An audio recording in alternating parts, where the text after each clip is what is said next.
guys, magandang umaga. Today is my last day here in Panglao. Sasakay na ako mamaya ng Ocean Jet papunta sa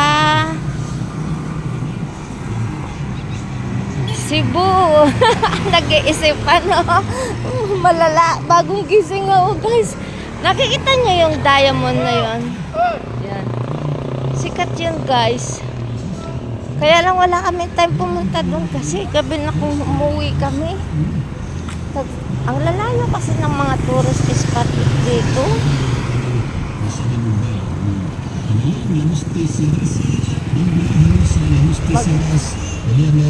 Lalabas muna ako. Magsitingin-tingin kasi last day ko na.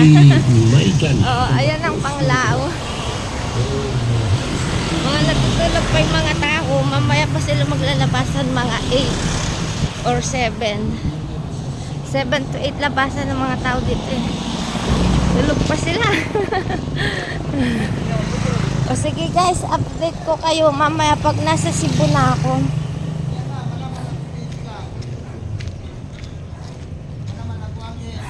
Bye-bye.